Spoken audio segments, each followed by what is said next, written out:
చలికాలపు ఉదయం తెల్లవారుజామునే బయలుదేరిన 30 మంది సభ్యులున్న బంధువుల కుటుంబం అది. వీరంతా ఒక కుటుంబానికి చెందినవారు. ఉల్లాసంగా ఉత్సాహంగా పశ్చిమ కనుమల్లో ఉన్న ప్రసిద్ధ రామాపురం జలపాతం వద్ద 3 రోజుల పిక్నిక్ కోసం ప్రైవేట్ బస్సును మాట్లాడుకున్నారు. ఈ కుటుంబానికి పెద్ద దిక్కుగా ప్రకాష్ కుటుంబ వ్యవహారాలన్నీ నడిపిస్తూ ఉంటాడు. అతని భార్య సుధా, కొడుకు వకీల్ కూడా ఉన్నారు. ఈ ప్రయాణంలో కొత్తగా పెళ్ళైన రాఘవ, మాధవి జంట కూడా చేరడంతో వాతావరణం పండుగలా ఉంది.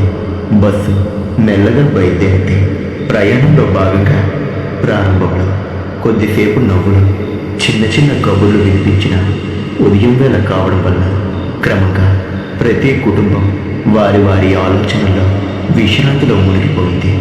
వెనుక సీట్లలో ఉన్న చిన్నారులు పడుకోగా మిగిలిన వారంతా నిశ్శబ్దంగా కిటికీలో నుంచి బయట ఉన్నటువంటి ప్రకృతిని వీక్షిస్తూ ఉన్నారు. ఈ బస్సులో పాటలు లేదా పెద్దగా అల్లడి లేదు. అదంతా ఏదో ఒక రకమైన శాంతం, నిశ్శబ్దం కలగలిపిన వాతావరణంలో ఉంది. బస్సు హైవేపైకి ఎక్కి వేగాన్ని అందుకుంది. ప్రారంభంలో టీవీలో పాత సినిమా పాటలు, మధ్యలో పిల్లల కోసం రైమ్స్ వినిపించారు. ప్రకాష్ వెనుక సీట్లలో కూర్చున్నటువంటి బంధువుల దగ్గరికి వెళ్ళి అందరితో మాట్లాడుతూ ఉన్నాడు. ముఖ్యంగా వృద్ధులు సౌకర్యంగా ఉన్నారో లేదో చూసుకున్నాడు. డ్రైవర్ సురేష్ ఎటువంటి ఆందోళన లేకుండా నిశ్చింతగా స్టీరింగ్ని పట్టుకొని రోడ్డుపై దృష్టి సారించాడు. అతని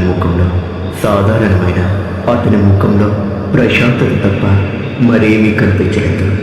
అతను అప్పుడప్పుడు వెనుక సీట్ల వైపు చూసి చిరునవ్వు నవ్వుతూ బస్సును నడుపుతూ ఉన్నాడు. మధ్యాహ్నం 1 గంట దాటింది. బస్సు ప్రయాణంలో సగం దూరం పూర్తి చేసింది. రోడ్డు పక్కన ఉన్న ఒక పచ్చటి పొలాల మధ్య ప్రసిద్ధి చెందిన డాబా వద్ద బస్సు ఒక్కసారిగా ఆగింది. సార్, నేను చెప్పాను కదా ప్రసిద్ధి చెందిన డాబా అని. ఇదిగోండి, ఇక్కడే ఉంది. అందరూ వెంటనే వెళ్ళి తొందరగా తినేసి వచ్చేయండి అని డ్రైవర్ అయినటువంటి సురేష్ చెప్పాడు. అందరూ కిందికి దిగి బయట ఉన్నటువంటి ఆహ్లాదకరమైన వాతావరణంలో లంచ్ చేశారు. ప్రకాష్ డ్రైవర్ సురేష్తో రోడ్ గురించి మాట్లాడుతూ ఉన్నాడు. సురేష్ గారు, ఇంకా ఎంత దూరం ఉంది? మామూలు రూట్లోనే వెళ్తున్నాం కదా అని అడిగాడు. డ్రైవర్ సురేష్ నీళ్లు తాగుతూ, అవును సార్, మామూలు రూట్లోనే వెళ్తున్నాం. ఇంకా 2 గంటల్లో దాదాపు చేరుకుంటాం. రోడ్డు చాలా ఫ్రీగా ఉంది అని అంటూ ఉన్నాడు. అతని మాటల్లో ఎటువంటి దాపరికం లేదు. అలా భోజనం తర్వాత అందరూ మళ్ళీ బస్ ఎక్కారు. ఇదేంటి, అందరూ భోజనం చేశారు, డ్రైవర్ గారు చేయలేదు అని ఒక అతను అనడంతో వెంటనే డ్రైవర్ దగ్గరికి ప్రకాష్ వెళ్ళి, ఏమండి, పనిలో పడి మీ సంగతి పూర్తిగా మర్చిపోయాను, నన్ను క్షమించండి. వెంటనే వెళ్ళి భోజనం చేసి వస్తారా, లేదంటే మీకు పార్సల్ చేయించానా అని అడిగితే, లేదండి, నేను ఇంటి దగ్గర నుంచి క్యారేజ్ తెచ్చుకున్నాను, నాకేం అవసరం లేదు, పర్లేదు, వెళ్ళి కూర్చోండి అని డ్రైవర్ చెప్పడంతో ఇంకా అందరూ ఎవరి సీట్లోనికి వాళ్ళు వెళ్ళి కూర్చున్నారు. అఖిల్ కిటికీ పక్కన కూర్చొని అప్పుడప్పుడు బయట కనిపిస్తూ ఉన్న పక్షులు, పొలాల వైపు చూస్తూ మురిసిపోతున్నాడు. రాఘవ, మాధవి తమ పెళ్లి కబుర్లను నెమ్మదిగా మాట్లాడుకుంటూ ఉన్నారు. పెద్దలంతా వారి వారి దైనందిన విషయాలు, కుటుంబాల గురించి కబుర్లు చెప్పుకుంటూ ప్రయాణాన్ని కొనసాగించారు. సమయం సాయంత్రం 4 గంటలైంది. బస్సు మళ్ళీ కొండ ప్రాంతాలకు చేరుకుంది. అప్పుడే ఒక పాతగా చిన్న రోడ్డు కనిపించింది. డ్రైవర్ సురేష్ అక్కడ మెయిన్ రోడ్డుపై మరమ్మతు పనులు జరుగుతున్నాయని సైన్ బోర్డుని చూసి బస్సును ఒక్కసారిగా ఆపేశాడు. ఏమైందండి, బస్సును ఎందుకు ఆపేశారు అని ప్రకాష్ అడిగితే ఇలా అంటూ ఉన్నాడు సురేష్, అదేనండి, అక్కడ బోర్డు చూడండి, మరమ్మతులు జరుగుతున్నాయంట. ఇప్పుడు ఎటువైపు నుండి పోవాలో అర్థం కావడం లేదు. ఇక్కడే చిన్న రోడ్డు కనిపిస్తుంది కదా, ఈ లోపల నుండి పోతే చాలా తొందరగా పోవచ్చు. కాకపోతే చుట్టూ అడవి ప్రాంతం, మీరు భయపడను అంటే అటు నుండే తీసుకొని పోతాను అని సురేష్ చెప్పాడు. సరే, దానిదే ఉంది. తొందరగా వెళ్తామంటే దానికంటే ఇంకేం కావాలి, తీయండి అని ప్రకాష్ చెప్పగానే ఆ చిన్న రోడ్డుపైకి మలుపును తిప్పాడు సురేష్. ప్రకాష్ తన సీటులో కూర్చున్నాడు. బస్సు ఆ చిన్న పాత రోడ్డు గుండా ముందుకు సాగుతోంది. సూర్యాస్తమయం దగ్గర పడుతుండటం వల్ల వెలుతురు మెల్లమెల్లగా తగ్గిపోతుంది. కొండలు, చెట్లు దట్టంగా ఉన్న ఆ రోడ్డుపై బస్సు నెమ్మదిగా కానీ చాలా వేగంగానే ముందుకు సాగుతోంది. ప్రయాణికులందరూ అలసటతో బాగా నిశ్శబ్దంగా ఉన్నారు. ఆ రోజు ప్రయాణం సంతోషంగా, విజయవంతంగా ముగియబోతోంది అని అందరూ భావిస్తున్నారు. అప్పుడే ఒక భయంకరమైన సంఘటన ఆ బస్సుకు ఎదురు. కొండల వెనుక పూర్తిగా అస్తమించాడు. ఆకాశంలో మిగిలిన కాంతి కూడా త్వరలోనే మాయమైపోతుంది. మెయిన్ రోడ్ను వదిలి డ్రైవర్ సురేష్ తీసుకున్నటువంటి ఆ పాత షార్ట్కట్ మరింత దట్టంగా, నిర్మానుష్యంగా మారింది. ఇరుకుగా ఉన్న ఆ దారిలో ఇరువైపులా చెట్లు దట్టంగా పెరిగి బస్సు హెడ్లైట్ వెలుతురును కూడా పూర్తిగా అడ్డగిస్తున్నాయి. చలి పెరగడం వల్ల ప్రయాణికులందరూ బస్సు కిటికీలు మూసేశారు. బస్సు లోపల లైట్లు వెలిగించిన బయట పరుచుకున్న చీకటి కారణంగా ఆ కాంతి కూడా ఏదో అలజడి ఉన్నట్లుగా అనిపిస్తుంది. పిల్లలు మెల్లగా నిద్రలోనికి జారుకున్నారు. పెద్దలు నిశ్శబ్దంగా ఉన్నారు. సాధారణంగా ఉండే బస్సులోని కోలాహలం పూర్తిగా తగ్గిపోయి ఇంజన్ శబ్దం మాత్రమే ఆ రాత్రి నిశ్శబ్దాన్ని బద్దలు కొడుతోంది. సరిగ్గా ఆ సమయంలో ప్రకాష్కి ఓ సన్నని అనుమానం మొదలైంది. ఇంతకు ముందు సురేష్ చెప్పినట్లుగా ఇది చిన్న షార్ట్కట్ అయితే దాదాపు గంటన్నర అవుతున్నా వారు ఇంకా ఈ నిర్మానుష్యమైన రోడ్డులోనే ఎందుకు ప్రయాణిస్తున్నారు? రామాపురం జలపాతం చుట్టూ ఇంత దట్టమైన అడవి, పాడుబడిన దారులు అస్సలు ఉండవు అని అనుకుంటూ ప్రకాష్ తన సీటులో నుంచి లేచి ముందు డ్రైవర్ క్యాబిన్ దగ్గరికి నడిచాడు. సురేష్ గారు, మనం ఎంతసేపట్లో మెయిన్ రోడ్ ఎక్కుతాం? ఈ దారి కొంచెం తేడాగా ఉంది అని ప్రకాష్ అడిగాడు. డ్రైవర్ సురేష్ ఎటువంటి చలనం లేకుండా రోడ్డు వైపు చూస్తూ, సార్, ఇది కొంచెం పెద్ద షార్ట్కట్, ఇంకో 10 నిమిషాల్లో వచ్చేస్తుంది అని బదులిచ్చాడు.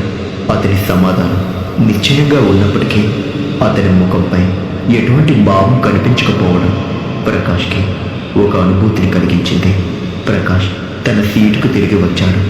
కానీ అతని మనస్సు ప్రశాంతంగా లేదు.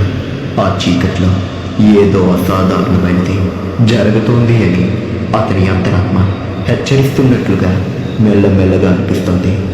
అప్పుడే రాఘవ కూడా ప్రకాష్ వైపు వంగి ఇలా అంటూ ఉన్నాడు, బావా, నువ్వు ఒకటి గమనించావా?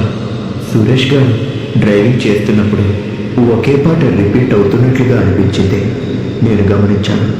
ఇందాక లంచ్ బ్రేక్ తర్వాత నుంచి ఒకే జానపద పాట బస్సు లోపల చాలా మెల్లగా వినిపిస్తుంది. అతను దాన్ని ఎందుకు ఆపడం లేదు అని అడిగాడు. నిజమే, ఆ పాట చాలా మెల్లగా ఉంది. కానీ దాన్ని ప్రత్యేకంగా గమనిస్తే అందులో ఒక వింతైన తీగ ఉందని అర్థమవుతుంది.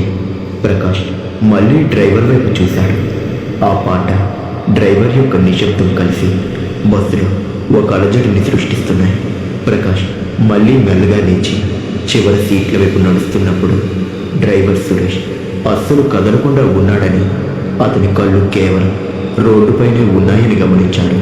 డ్రైవర్ పక్కన ఉన్న చిన్న డాష్ బోర్డ్పై కొన్ని కాగితాలు గాలికి కదులుతున్నాయి. ఆ కాగితాలు డ్రైవర్ లైసెన్స్ మరియు బస్సు పర్మిట్లు. ప్రకాష్ వెనక్కి తిరిగి చూసి ఎవరూ తనని గమనించడం లేదని నిర్ధారించుకున్న తర్వాత ఆ కాగితాలను మెల్లగా తెరిచి చూశాడు. చూస్తే ఆ కాగితాల్లో ఉన్నది రమేష్. ఇదేంటి, లైసెన్స్ మీద రమేష్ అనుంది? మరి ఇతని పేరు సురేష్ కదా? అంటే ఇతను మమ్మల్ని మోసం చేశాడా? అసలు ఏం జరుగుతుంది ఇక్కడ అని వెంటనే ఆ కాగితాలను తీసుకొని వెళ్ళి రాఘవకు చూపించాడు. రాఘవ, ఇటు చూడు, మనం బుక్ చేసింది సురేష్ని కదా, మరి ఇక్కడేంటి రమేష్ ఉన్నాడు కానీ సురేష్లో నటిస్తున్నాడు ఇతను అని కోపంగా అంటూ ఉన్నాడు. అంతే, ఆ మాటతో ఒక్కసారిగా రాఘవ పైకి లేచి, ఉండు, వాడిని ఇప్పుడే ఆపి అడుగుతాం అని వేగంగా వెళ్ళి బస్సును నడుపుతూ ఉన్నటువంటి డ్రైవర్ని ఒక్కసారిగా పిలుస్తూ ఉన్నాడు. కానీ డ్రైవర్ మాత్రం ఎటువంటి చలనం లేకుండా అలానే బస్సును ముందుకు నడుపుతూ ఓ దారి దగ్గర ఓ మలుపు తిరిగి ఏదో బాగా భయంకరంగా కనిపిస్తున్న ఒక చెట్ల పొదల్లోనికి దూసుకుంటూ పోతున్నాడు. అంతే, అది చూసినటువంటి రాఘవ ఒక్కసారిగా బస్సు యొక్క బ్రేక్లను వెంటనే వెలివేశాడు. అంతే, 7 గంటల సమయం ఓ పెద్ద చెట్టు ముందు ఒక్కసారిగా ఆగిపోయింది. అంతే, ప్రకాష్ రాఘవతో కలిసి వెంటనే డ్రైవర్ అయినటువంటి సురేష్ని గట్టిగా బయటికి లాగి, రే, నిన్ను బస్సు ఆపమంటున్నా కదా, ఎందుకు ఇక్కడికి తీసుకొని వచ్చా, నువ్వు ఎవరో చెప్పు అని కోపంగా అడిగారు. డ్రైవర్ సురేష్ ఇలా అంటూ ఉన్నాడు. తన స్టీరింగ్ని వదిలి వెనక్కి తిరిగి, సార్ సార్ నేను చెప్పింది మీరు చేయకపోతే అది మిమ్మల్ని వదలదు అని అంటూ ఉన్నాడు. ఏంటి, ఏం మాట్లాడుతున్నావు నువ్వు, అసలు నువ్వెవరో చెప్పు అని మళ్ళీ అడిగితే అతని కళ్ళు భయంతో పెద్దవై ఏదో తెలియని ఆకారాన్ని చూస్తున్నట్లుగా డోర్ వెనుక వైపు చూస్తూ ఉన్నాయి. ఏమంటున్నావు నువ్వు, అసలు ఏంటది అని రాఘవ డ్రైవర్ కాలర్ పట్టుకున్నాడు. అది నేను దారి తప్పలేదు సార్, అదే నన్ను దారి తప్పేలా చేసింది అని డ్రైవర్ భయంతో అరిచాడు. సరిగ్గా అదే క్షణంలో డ్రైవర్ క్యాబిన్ యొక్క కిటికీ పైన గట్టిగా స్పష్టంగా ఒక గోరు గీసిన శబ్దం వినిపించింది. అంతే, ఆ శబ్దానికి అందరూ ఉలిక్కి పడ్డారు. సురేష్ భయంతో తన సీటులో నుంచి లేచి, అది వచ్చేసింది అని భయంకరంగా కేకలు వేస్తూ పక్కనే ఉన్న ఒక చిన్న ఎమర్జెన్సీ డోర్ తెరుచుకొని బస్సులో నుంచి అడవిలోనికి దూకేశాడు. డ్రైవర్ ఒక్కసారిగా బస్సును వదిలి పారిపోవడంతో ప్రయాణికుల భయం అదుపు తప్పింది. సుధా, మాధవి, పిల్లలతో సహా అందరూ గట్టిగా అరిచారు. రాఘవ, డ్రైవర్ పారిపోయాడు, తలుపులు పోయి అని ప్రకాష్ అరిచాడు. రాఘవ వెంటనే మేటోర్ దగ్గరకు పరిగెత్తి లాక్ చేయడానికి ప్రయత్నించారు. అప్పుడే బస్సు యొక్క పెద్ద కిటికీలో నుంచి బయట చీకట్లో ఆ పెద్ద చెట్టు పక్కన ఒక మనిషి ఆకారం నెమ్మదిగా కదులుతూ కనిపించింది. ఆ ఆకారం చీకట్లో పూర్తిగా నల్లగా అస్పష్టంగా ఉంది. కానీ దాని ఎత్తు అసాధారణంగా మనిషికి మించిన విధంగా ఉంది. ఆ ఆకారం యొక్క తలభాగం బస్సు యొక్క పై భాగానికి దాదాపుగా సమానంగా కనిపించింది. ఆ ఆకారం బస్సు వైపు నెమ్మదిగా మెల్లగా అడుగులు వేసుకుంటూ రావడం మొదలుపెట్టింది.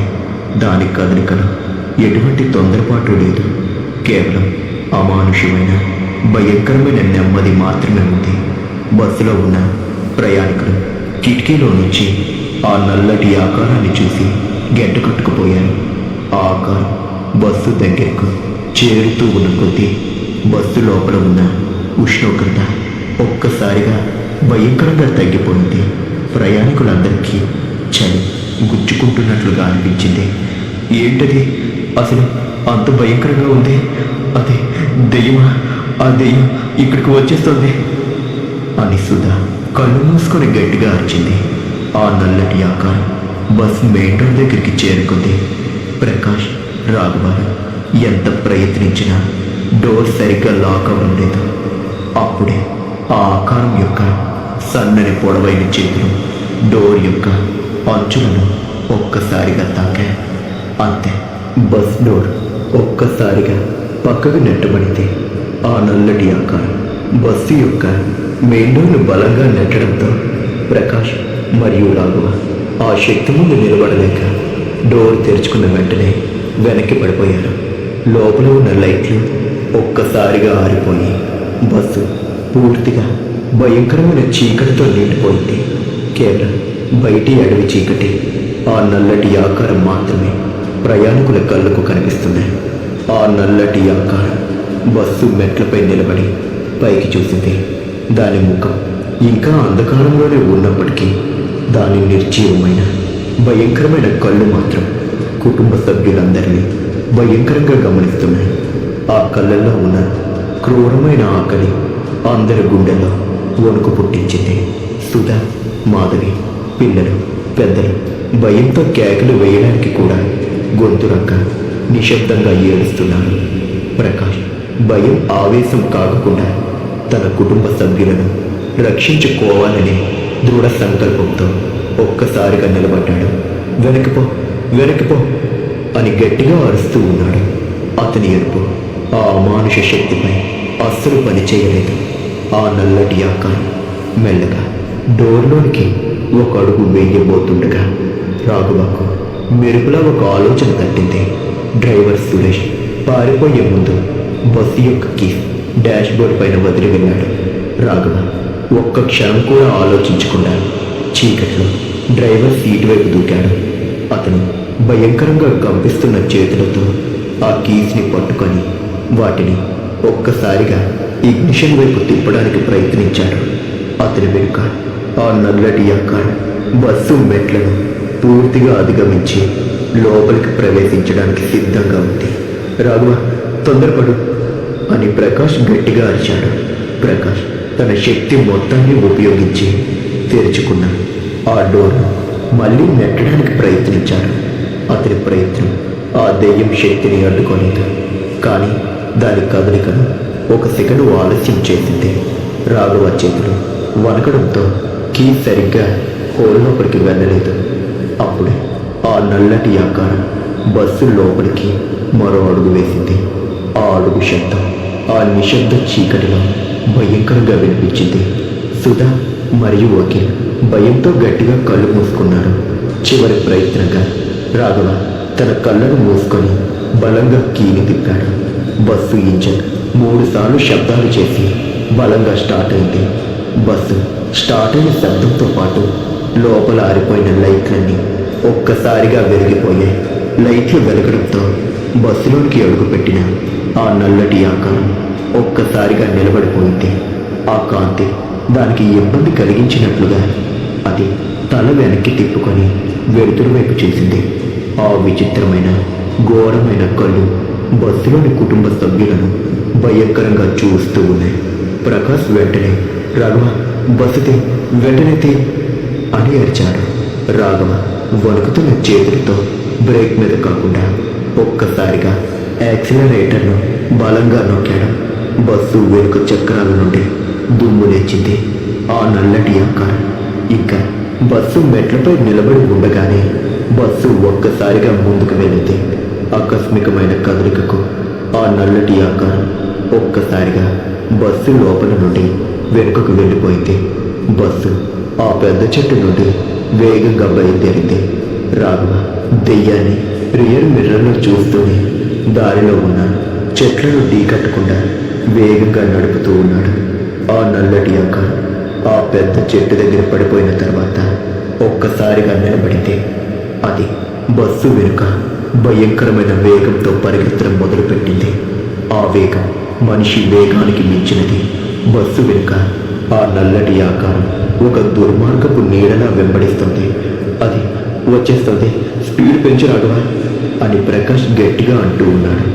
రాఘవ తన జీవితంలో అంత వేగంగా బస్సు ఎప్పుడూ నడపలేదు. అసలు బస్సే నడపలేదు. కానీ ఆ సమయంలో ఏం చేయాలో తెలియక తనే నడుపుతూ ఉన్నాడు. అతను బస్సును ఆ పాత రోడ్డు గుండా రాళ్ళు రప్పలు లెక్క చేయకుండా శక్తి మొత్తం ఉపయోగించి నడుపుతూ ఉన్నాడు. కొంత దూరం అలా ప్రయత్నించిన తర్వాత బస్సు రోడ్డు మలుపు తిరిగింది. మలుపు తిరిగిన వెంటనే రోడ్డు పక్కన ఉన్న చిన్న నీటిపాయ కనిపించింది. ఆ నీటిపాయను దాటి బస్సు మెయిన్ రోడ్డు దగ్గరికి వెళ్ళాలి. రాఘవ దెయ్యం ఆ నీటిపాయను దాటడానికి ఇబ్బంది పడుతుందేమో అనే ఒక చిన్న ఆశతో బస్సును నీటిపాయ వైపు తిప్పాడు. బస్సు ఆ పాయను దాటుతూ ఉండగా వెనుక నుంచి వస్తూ ఉన్న భయంకరమైన గాలి శబ్దం వినిపించింది. ఆ నల్లటి ఆకారం ఆ నీటిపాయ దగ్గర అకస్మాత్తుగా ఆగిపోయింది. నీటిలోనికి అడుగు పెట్టడానికి అది వెనకాడినట్లు కనిపించింది. అది నిలబడి బస్సు వెనుక వైపు చూస్తూ తన చేతులను గాలిలోనికి కోపంగా విసిరినట్లుగా చేసింది. ఆ విసిరడంతో బస్సు మొత్తం ఒక తీవ్రమైన వణుకు వచ్చి ఒక్కసారిగా గట్టిగా ఏడ్చాడు. కానీ బస్సు ఆ నీటిపాయలు దాటి మెయిన్ రోడ్ వైపు దూసుకొని పోయింది. రాఘవ భయంతో వణికిపోతూ మెయిన్ రోడ్ పైకి చేరుకొని స్పీడ్ తగ్గించకుండా నడిపాడు. కొంత దూరం వెళ్ళాక వెనుక చూస్తే ఆ నల్లటి ఆకారం లేదు. దట్టమైన అడవిలో చీకటి తప్ప మరేమీ కనిపించలేదు. ప్రకాష్, సుధా, మాధవి కుటుంబ సభ్యులంతా ఒక్కసారిగా నిట్టూర్చారు. అసలు అది ఏంటి అని అందరూ అడుగుతుంటే బస్సులో ఉన్నటువంటి కొంతమంది పెద్దవాళ్ళు ఇలా చెప్తూ ఉన్నారు. ఇలా రాత్రిపూటల్లో దెయ్యాలు అడవుల్లోనూ కొండలోనూ తిరుగుతూ ఉంటాయి. అలా ఏదో ఒక భయంకరమైన దెయ్యం అక్కడ సంచరిస్తూ ఉంటుంది. అదే మనకి హాని చేయడానికి చూసింది అని చెప్పారు.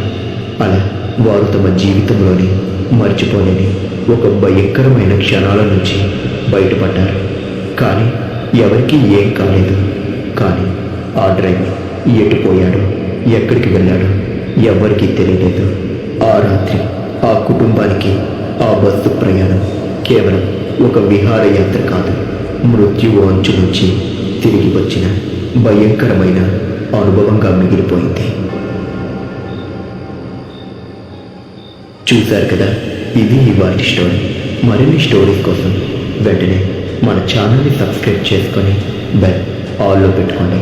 మరొక వీడియోతో మళ్ళీ కలుద్దాం. Until then